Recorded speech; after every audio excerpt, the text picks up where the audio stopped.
पुष्पीय पौधों में लैंगिक जनन।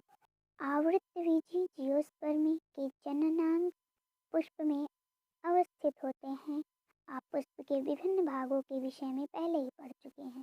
बाह्य दल, पंखुड़ी, पुंकेसर एवं स्त्रीकेसर। पुंकेसर एवं स्त्रीकेसर पूर्व के जनन भाग हैं जिनमें जनन कोशिका होती है। पंखुड़ी एवं बाह्य दल के क्या कार्य हो सकते हैं? जब पुष्प में पुंकेसर अथवा स्त्रीकेसर में से कोई एक जननांग उपस्थित होता है तो पुष्प एक लिंगी होते हैं।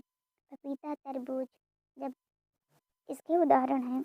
अगला है, जब पुष्प में पुंकेसर एवं स्त्रीकेसर दोनों उपस्थित होते हैं तो उन्हें उभयलिंगी पुष्प कहते हैं।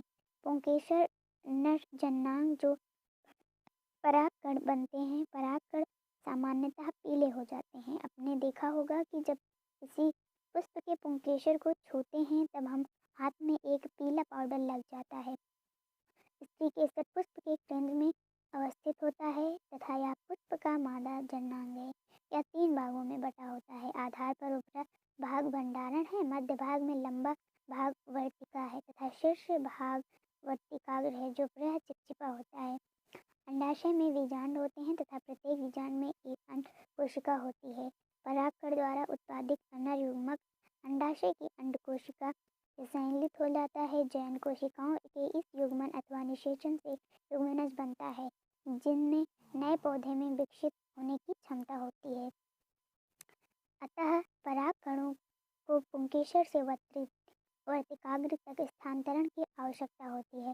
यदि परागकणों को यह स्थानांतरण उसी पुष्प के वर्तिकाग्र पर होता है तो यह स्वपरागण कहलाता है। परंतु एक पुष्प के परागण दूसरे पुष्प पर स्थानांतरित होते हैं तो उसे परागण कहते हैं। एक पुष्प से दूसरे पुष्प तक परागकणों का यह स्थानांतरण वायु, जल अथवा प्राणी जैसे वाहक द्वारा संपन्न होता है।